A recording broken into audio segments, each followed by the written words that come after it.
This theory is brought to you by Obversa from Reddit. On all three pictures, Florida doesn't exist. It isn't seen on the when it rains globe, but you can always assume. And South America is farther stretched out. After this episode, I'm really thinking the cluster was responsible for the movement of the continents. If it's being grown underground and is bigger than the entire Earth, it's probably even powerful enough to move all of the continents and plate tectonics on the crust of the Earth. This may answer why the gems had a tectonic emergency back in cat fingers. This is a tectonic emergency. It's going to either be killed or kill the Earth, and I'm not sure which one. However, tectonic plates usually take tens of millions or hundreds of millions of years to form. Likewise, it takes the same amount of time for the continental drift to occur. We know that pearl, garnet, and rose quartz are at least 7,000 years old, as they originally came from Homeworld. Pearl also mentions that the gems already had advanced interstellar technology, as seen with the ancient ship that Peridot attempts to use to trap and kill Stephen and the crystal gems.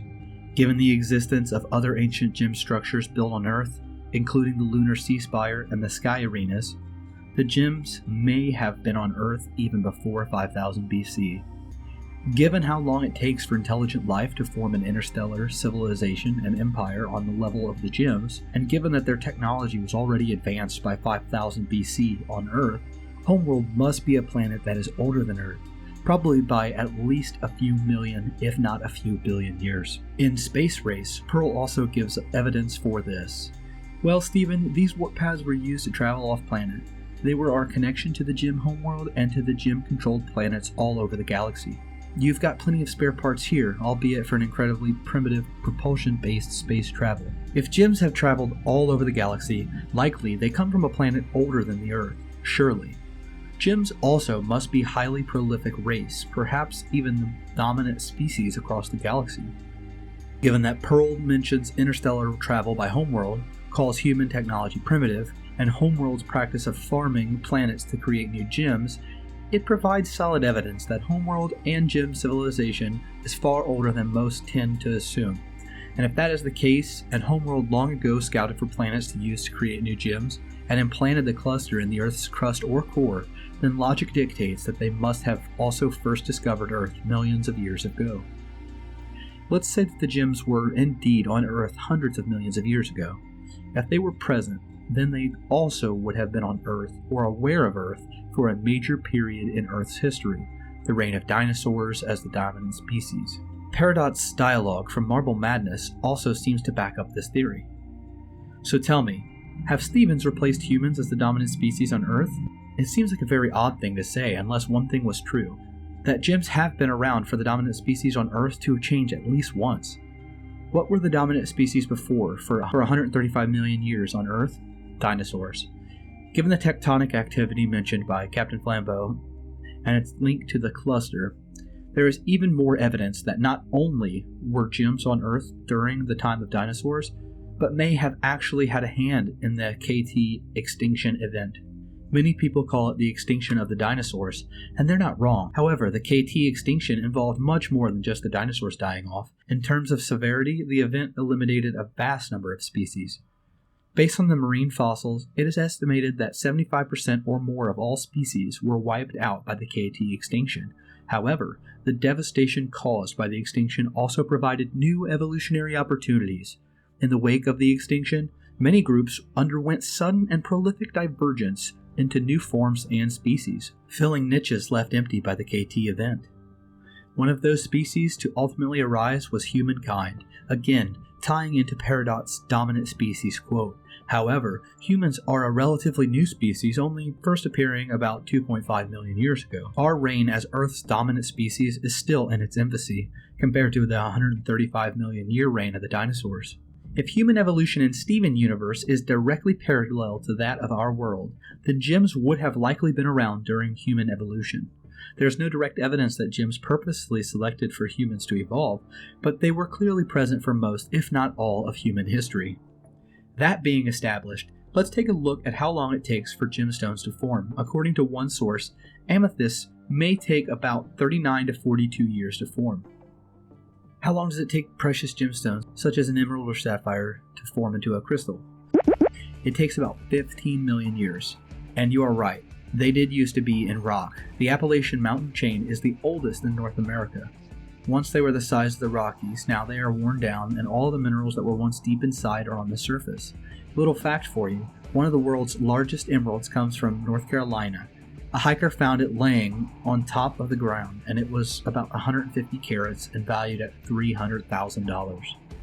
The mineral is formed within a fluid-rich silicate melt that can remain liquid for very long, therefore the cooling time is very long, almost 500 million years. Enormous compression forces exist where these land masses come together, creating an area of intense heat and pressure. As the temperature approaches the melting point of rock, the minerals become unstable.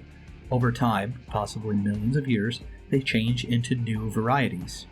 During the Cretaceous period, much of central Australia was covered by an inland sea. When it dried, it left the area layered with silica-rich sands. For millions of years, rain has been dissolving the silica. During the hot, dry summers, the groundwater evaporates to the point where the remaining water cannot hold the silica in suspension. The excess is deposited into seams and cavities not far below the surface. These silica deposits are opal. Given other evidence that gems don't consider time and the passage of time as humans do, pearls pop over to the nearest star system for 50 years and grounding Stephen from TV for 1,000 years. Likely, kindergarten gem formation also takes much longer than most Steven Universe fans would assume. While the kindergarten would eventually probably destroy all organic life on Earth if reactivated, for these reasons it would probably take millions of years and much longer than the 39 to 42 it takes to create amethyst. Another possible link to show just how long gems have been on and experimenting on Earth could lie in another well-known gemstone, amber. If the gems are connected to the dinosaurs or the KT extinction event, they are likely to be linked to amber as well. The oldest mites found in amber discovered thus far have been dated to the Triassic period, or were found to be 230 million years old, 100 million years older than previously thought, as recently as 2012. Despite all that evolutionary change, this is 100 million years before flowering plants. There was no Atlantic Ocean, dinosaurs hadn't evolved, and gull mites don't seem to have changed very much, said David Rimaldi, a biologist at the American Museum of Natural History in New York City. As for these specific mites, they were probably the architects of their own demise, he said. The resin that ultimately fossilized into amber could have been secreted by a tree after the mites had begun feeding on it, leading Harvard entomologist Brian Farrell to comment, "Live by the sword, die by the sword." Amber, as a gemstone, also continues to yield groundbreaking finds, thanks to preserving ancient biological life forms within it. Just a few days ago, a new discovery about the bubonic plague was made, thanks to studying the remnants of bacteria and the mites within 20 million year old amber. Amber is also one of the, if not the, oldest known gemstones. As referenced above, there is amber as old as 230 million years, though a great majority of amber is 130 million years old or younger. Very young amber is also called copal. Copal takes at least 1,000 years to form into actual amber, though most copal is also at least a few thousand years old, not that much younger than pearl claims to be in Sworn to the Sword. You're awfully young to begin something like this, but I suppose I was only a few thousand years old when I began fighting alongside rose quartz. However, and some of you probably already know this, but amber is different than the vast majority of other gemstones. Rather than being formed from rock, it is fossilized tree resin, usually produced by now extinct plant species. Most of the plant species that produce today's amber gems lived during, you guessed it, the age of the dinosaurs. Most of you probably also know amber from its role from Michael Crichton's book and subsequent film based on it, Jurassic Park. It's a chunk of amber, a shiny yellow rock about the size of a $50. Rostagno turns and holds the amber up to the sunlight, streaming through the mouth of the cave. With the light pouring through it, the amber is translucent and you can see something inside the strange stone. A huge mosquito, long dead, entombed there. The place buzzes with activity. Everywhere, there are piles of amber, tagged and labeled with scientists in white coats examining it under microscopes. One scientist moves a complicated drill apparatus next to the chunk of amber with a fossilized mosquito inside, and bores into the side of it. Mr. DNA escapes through the drill holes as the scientist moves the amber onto a microscope and peers through the eyepiece. This fossilized tree sap, which we call amber, waited millions of years with a mosquito inside until Jurassic Park scientists came along. Using sophisticated techniques, they extracted the preserved blood from the mosquito and bingo, dino DNA. As another source brought up, many of us think that we know what amber is, but do we truly? Jurassic Park the movie brought it to our attention, brought it to life, in fact, but it could be difficult to separate fact from fiction. Amber and copal belong to a category of gemstones known as organic gems. Organic gems are those that did not form by geological forces, but rather by those of living organisms. The best-known organic gem is pearl, but coral, horn, tortoiseshell, ivory, and many others fall into this category. Baltic ambers originated from a plant that was a distant and ancient relative of the modern pine tree. Baltic ambers can vary widely in their appearance, but they are at least 10 million years old. Most are 30 to 40 million years old, and all were produced by now extinct trees. These trees were like nothing we know today and produced a prolific quantity of resin. When left open to a normal atmosphere, certain elements within the copal will evaporate. These are known as volatile compounds. In an uncontrolled environment, the departure of these volatile compounds can lead to the disintegration of copal. It turns to dust. It is common to see a network of fine cracks on the surface of copals, and this crazing often signals the initial stages of the process. But in a controlled environment, either buried in the earth, under the sea, or in a lab environment, the resin will remain cohesive and become stable. Why is amber so important, however? I feel that this is important because, despite amber as a gemstone not yet making an appearance on Steven Universe, amber has been one of the most extensively studied gemstones. In particular, as referenced above, amber is oftentimes experimented on and artificially controlled in being created.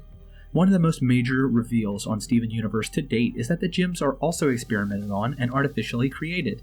Amethyst is a product of the kindergarten used by Homeworld to create countless new gems, and the show's current plot revolves around Homeworld experimenting with the cluster, as well as forced fusion experiments. However, Homeworld had to start somewhere. Given that there is solid, ample evidence that Homeworld has been on Earth for a long time, like millions of years, they also had to have built the kindergarten at some point too. They had to have known how to create gems to begin with to control the process to the point where they were able to perfect it.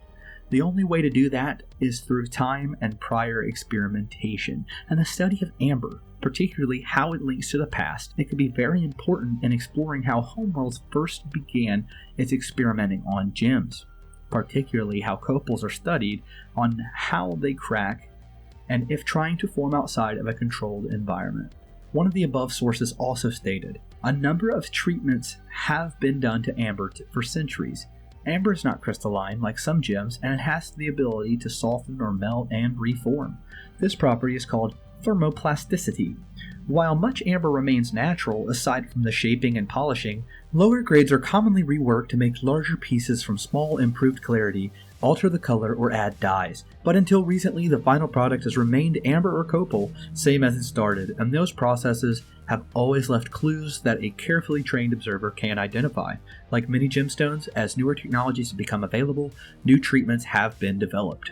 The kindergarten, as we can see, was a controlled environment. It's also very interesting to note that both amber and pearl gems are considered organic by gemstone authorities at large, meaning that they both originally came from a living biological source.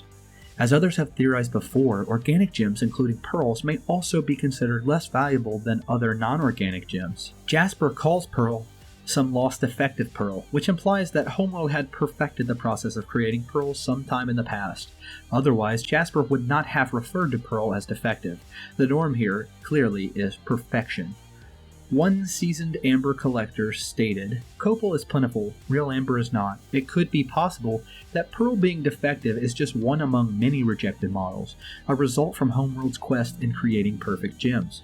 However, Pearl herself was a few thousand years old by her own admission when she fought alongside Rose Quartz. That would mean that Homeworld had already perfected the gem creation process or was in the process of perfecting it when Pearl was born.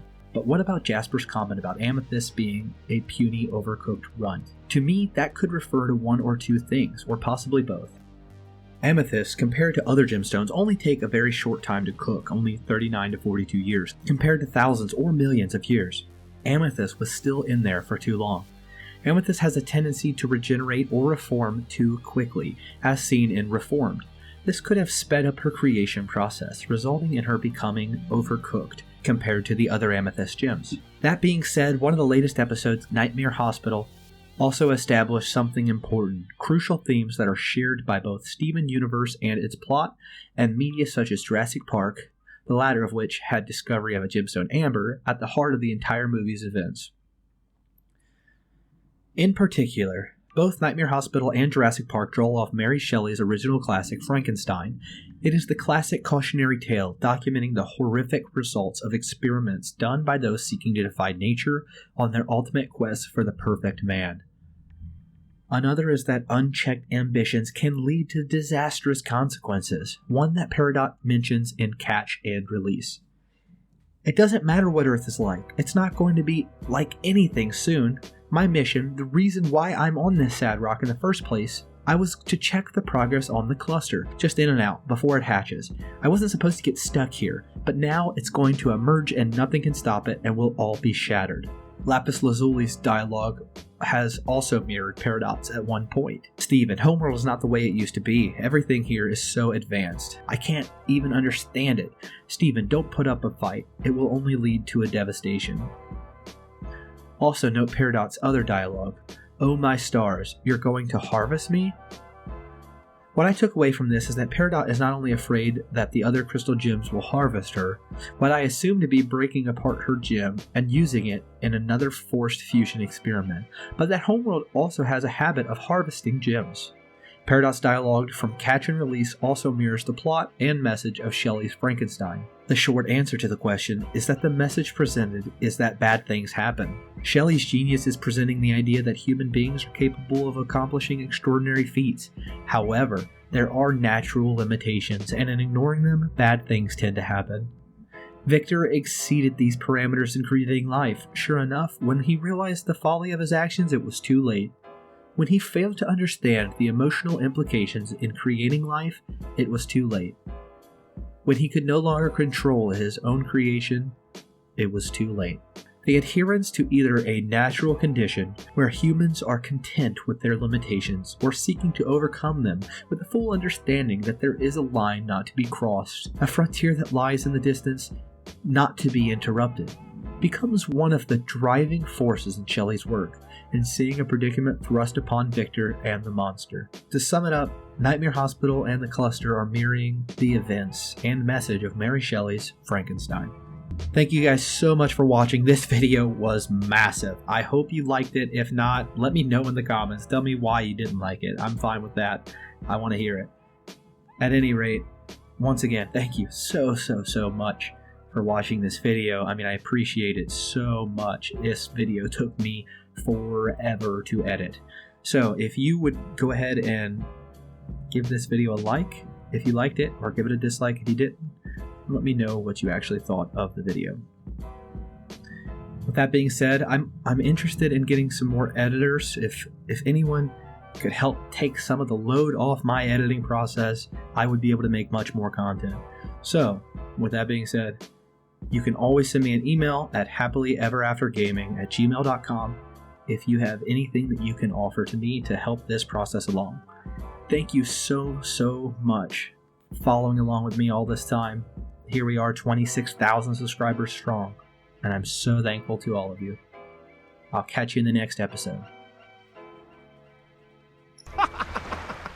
Hey, thanks for watching. Happily ever after gaming, man.